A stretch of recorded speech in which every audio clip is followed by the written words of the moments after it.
256. Welcome to a changing world. Rock Point 256. Welcome to another way of thinking. Rock Point 256. Yeah. Believe in yourself and in your heart. Come with me to Rock Hey, Point. discover the rock in you. Come with me to Rock Point. Rock Point. Rock Point 256. Discover the rock in you. Hey, someone is exposing your unborn child to HIV.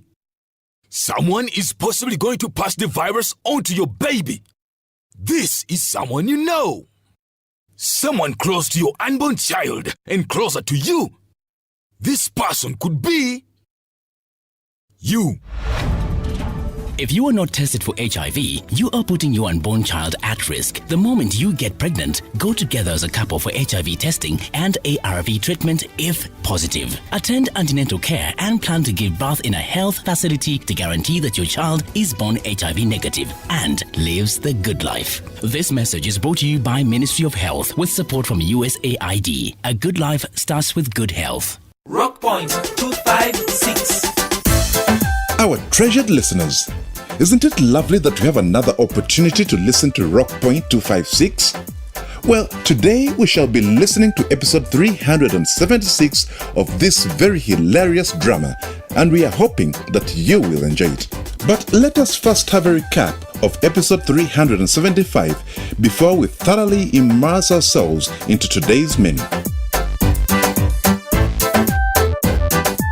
The headmaster gets upset when Mama Irene and Goretti ask him for answers as to why their children failed their mock exams. No, it is clear that you're here to upset me.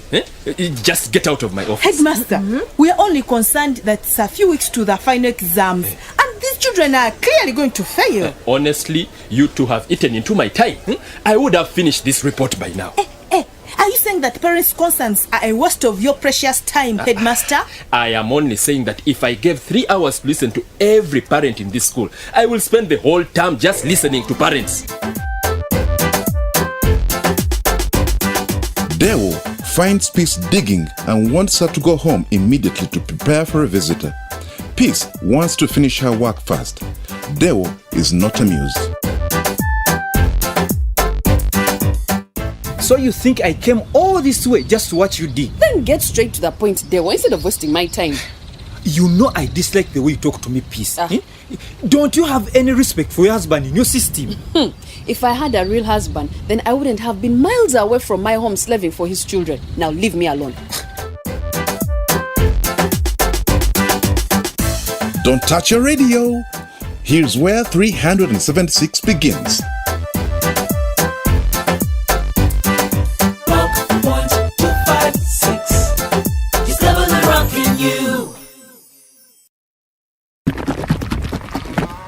You're welcome, Peace. Thank you, Blessing.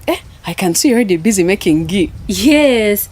Hey, don't sit on that stool, Peace. You scared me. Yeah, the children have spilled ghee on that stool. Don't sit on it unless you want to go home smelling of ghee for Deo. Don't even tell me about Deo.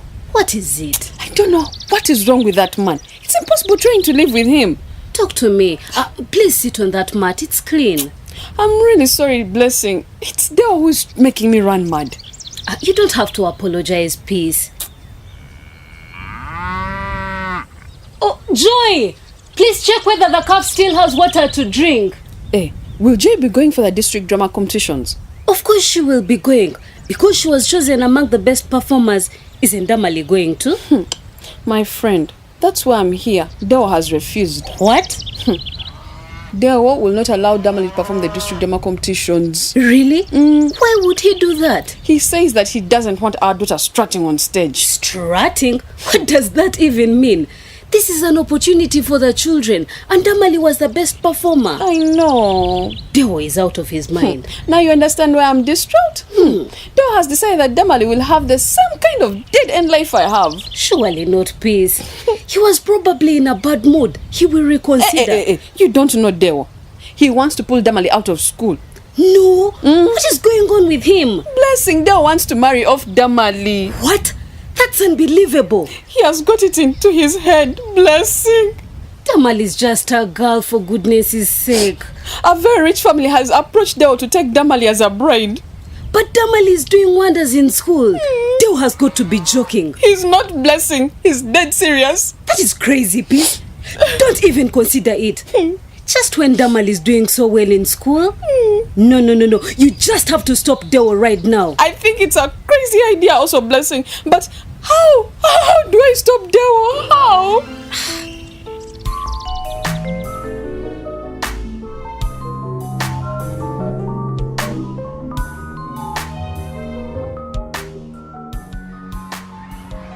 Give me the marker, Susan. It's my turn to write. Let me finish, Richard. Just let me write. Do you guys even realize this is not a blackboard? It's the plaster cast for my leg. Yeah, but Susan had her turn. Now it's mine, okay? Richard, please don't turn my leg that fast. It's hurting. Sorry, Freddie, but let me finish writing on your plaster. But you're hurting Freddie's leg, Richard. I said I'm sorry. Now what are you ranting about, you, Susan?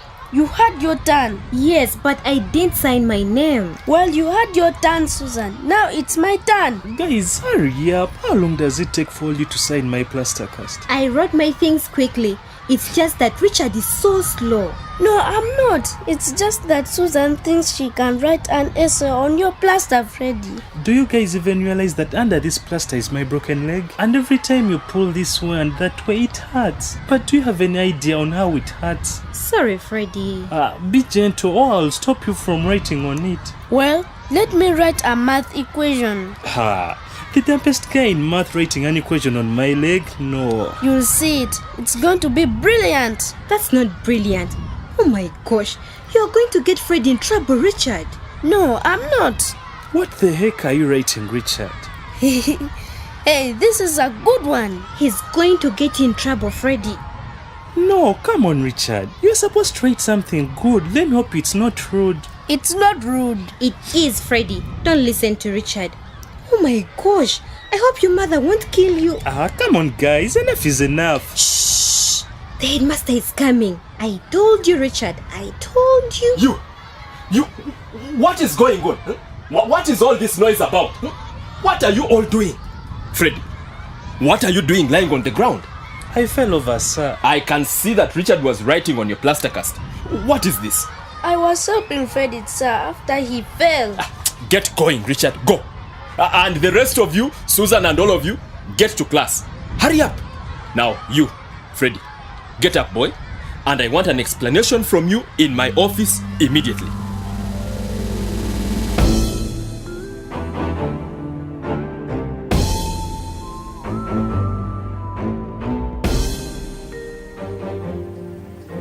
And where is Peter? My dear John, I just woke him up. He was sleeping. Are you kidding me? It's coming to 1 p.m., Mama Sam. Peter is like that these days. He's coming. I shall call him. Speak of the devil. Here he comes. And who is talking of the devil now? What is my wife saying about me? She says that you sleep a lot these days. Huh? Mama Sam, just get my friend and me some lunch.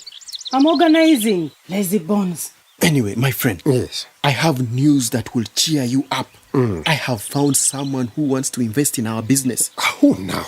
Blasio. He has money. Blasio never has money. Well, he does now. Monday compensated him for his video chibanda that was destroyed. Really? Yes. He bought a new bike. His border business is doing so well that he wants to invest cash. Lots of it. Honestly, Blasio does not come across to me as someone who is serious. That's not what he told me. He said he's very serious. I doubt. I will really need to give it a shot, Peter. I don't need any more complications in my life. Come on, Peter. You have your own complications, but this is business. And it could be a big breakthrough. With cash, we can get your boat engine repaired. We can be back on the lake as soon as next week. But Blasio? I told you he has money. Me, myself, man, I am tired of being Joanne's stooge. She even makes me babysit. She's practically calling shots in our marriage. I don't think I don't know. My wife is the same. I'm sick of it. You see? But Blasio has money? Plenty, bro. Enough to get the boat fixed? More than. You know what, man? Hey. Let's do this, man. Let's do this thing. That's what I'm saying, Peter. Oh, yes? Let's do the thing. Oh, yes, oh, yeah. You two are really getting on like a house on fire. Well, Mama Sam, maybe that's because some of us are in business.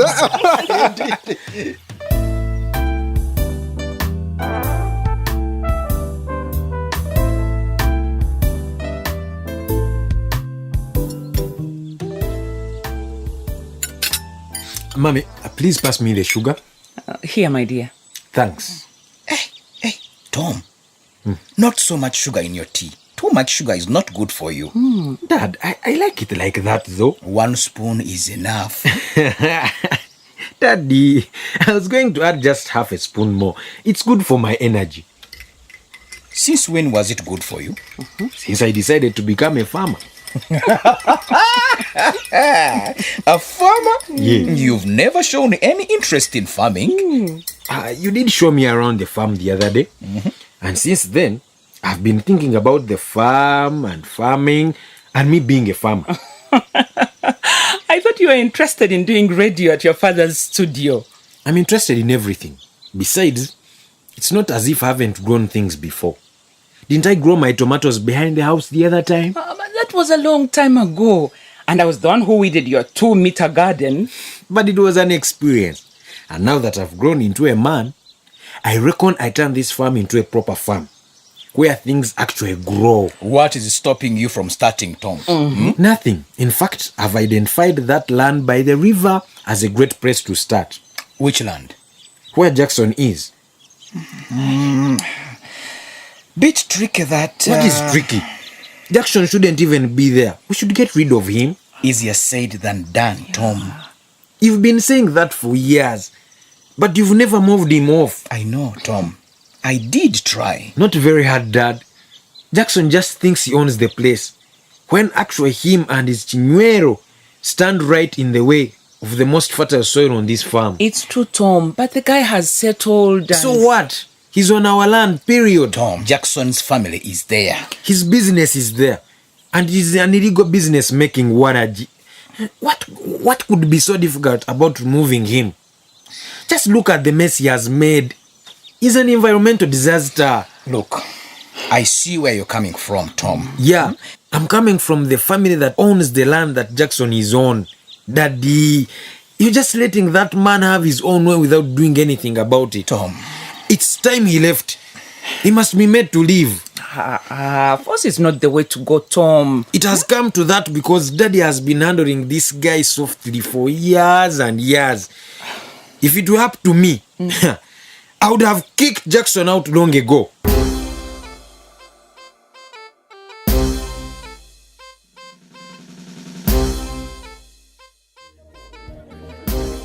Waiter! Bring 2 more beers for Mr. Deo. Hey, Mr. To me, I have not finished this one yet. It's okay. Let the beers be the ones to wait, but not you to wait for them. That's a good one, Mr. To me. I didn't know you had a sense of humor. I'm a man of all seasons, Mr. Deo. With my kind of work, you need to be everything. I have been a go-between for so many people, and they are all happily married. I'm sure you do a good job. By the time the Konakis choose you, you must be good at what you do. You and your family are good people too. I appreciate the warm reception you accorded me when I visited your home. Hey, I hope you live up to your expectations, Mr. Tony. Yes, you did. I took the news to the Konakis and they were very happy. What exactly did they say? The words are not the most important, Deo. It's the spirit. Okay. Good. I have good news for you. Yes, but please tell me. I had a discussion with the Konakis, and they also believe Damalie will be a good deal for them. So they agreed to take her? Yes. Good. Like I told you, the Konakis have a high reputation in society. They need someone who will be able to move the Konaki name forward and not destroy it. What do you mean, Mr. Tomi? They want a regular girl like Damalie who has good manners. Oh, of course. She has manners, no doubt. So tell me, do you and your wife discuss about this marriage proposal? Yes, we did. What came out of the discussion? is your wife in support of this proposal? Yes. Oh, yes, she is. Very good. I'm glad to hear that because one thing with the Konakis, like their buses, they want everything running smoothly and on time. Smooth on time. You said it. So your wife is following your timetable? Timetable? She's on the same page? Yes, of course. My wife was not forthcoming at first, but later she understood. After I explained the benefits, I prevailed as the head of the family. Good, because I don't want any mishaps. I'm a smooth guy and operate also like a Konake bus. Smoothly and on time. I understand. I have a spotless reputation for my work at Deos. I'm aware, sir. If there are any mishaps, you should let me know now before a mishap becomes a delay and a delay becomes a cataclysm. It can't be a catacombo, no. Everything must be moving on smoothly and on time, like the Konake services. Yes. Good.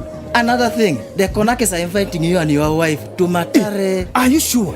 Of course I am. The two families need to meet. The preparations are moving in high gear.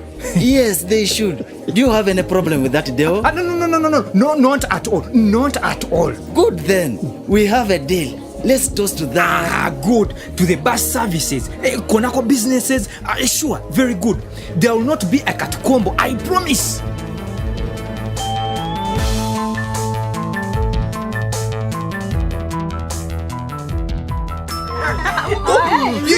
It's good to see you again, Pauline. Oh, thank you, Mike. It's been a long time, Pauline. It is good of you to visit us. I know. Yes, Jessica, very long. But you're all looking very well. You are looking more beautiful. Wow. I don't know what to say, Rebecca. I'm so happy to see everybody. Shall we get down to business then, Lancaster? May I call this meeting to order? Okay. Welcome everybody to our weekly Rock Point FM staff meeting, and an exceptionally warm welcome to Pauline. Thank you very much, Guma. Pauline. I'm happy to tell you that Pauline is not here just on a visit. Not just to visit? She's here to take up her former role as the host of Love Line program. Wow! Commuting from Matale to Rock Point daily? Oh, she's coming back to live in Rock Point, Rebecca. Really? Yes, Jessica. You know, Amon and I have a child now, and we decided, you know what? We want to raise our child here in Rock Point. Isn't Matale a bit livelier, Pauline? It's more relaxing here, Mike. I understand. We have our own house here on the lakeside, so we don't have to rent anymore. So, may I call the meeting back to order? Yes. As I was saying, Pauline is going to take on her previous role as the presenter of Love Line program. Our listeners have missed the Love Doctor. They sure have. They have. People will be happy. Yes. Welcome back, Love Doctor. Thank you. A very big welcome to the Love Doctor. Thank you, Jessica, Mike, and everyone. I'm also very happy that there is such a varied group of broadcasters now. Yeah. You know, I listen to Rock Point FM. Really? Mike on current affairs. Yes. Jessica still hosting the human interest program. And Rebecca bringing music and the People's Voice program. I'm so happy to be welcomed back. On that note, I have to say we are all delighted to have you, Pauline. Thank you. It's a great team, and you make that even much better. I'm certainly excited about the future. I can't wait. And as we always say on our radio, Rock Point FM. Discover the rock in you.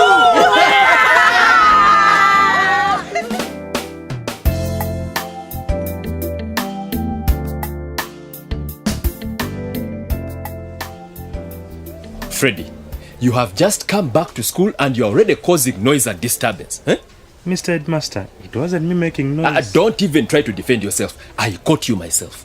Mr. Headmaster, it was the other students who were crowded around me, and I was seated down and my leg was hurting. Hey, so why were the other students crowded around you? They were looking at my leg, at the plaster. And why is it full of writings? Mom. Who wrote these things? It's the peoples who wrote them. And it is you that allowed them to write on your plaster class. No, I didn't. I tried to stop them, but they couldn't listen to me. Why is it that you students who do not perform well in class are the same students who always cause trouble?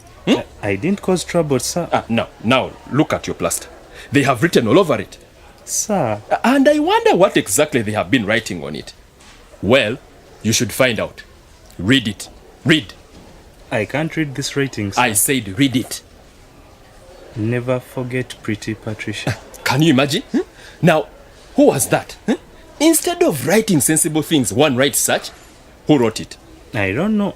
Who is pretty Patricia? We don't have a pretty Patricia, sir. Then who is it? What? Now, who wrote this nonsense? Read this. This one here. It's not me who wrote this one, sir. I said read it. This school is for failures. What? Whoever wrote this must be punished. Who wrote this? My leg was hurting. I didn't see who wrote it, sir. How can someone write such things? Such nonsense? I don't know, sir. Now, who wrote this equation? I can't see it, sir, because it's at the back of my plaster. Tell you what, I shall read it for you.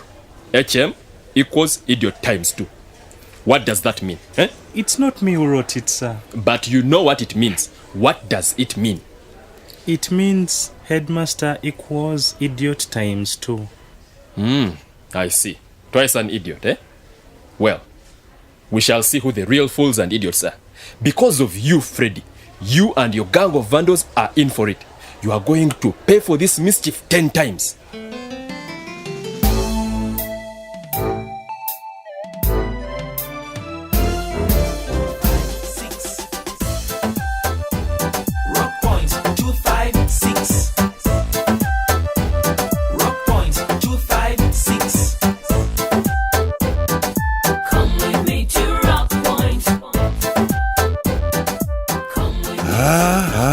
The headmaster's fury can light a fire.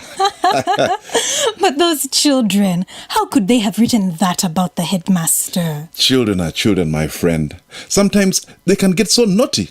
We can only wait and see what the headmaster is going to do to the children, whether it's going to expel them or whichever punishment is going to give them. Meanwhile, Damalie's plans are in very high gear. Tumia is now arranging for the two families to meet, and Peace seems to have run out of options on what to do to stop Deo. She's clearly between a rock and a hard place. What on earth does a mother in Peace's shoes do? Why don't we leave that question to our dear listeners to answer? As in, what would you advise Peace to do? That aside, me, I'm still laughing about Tom.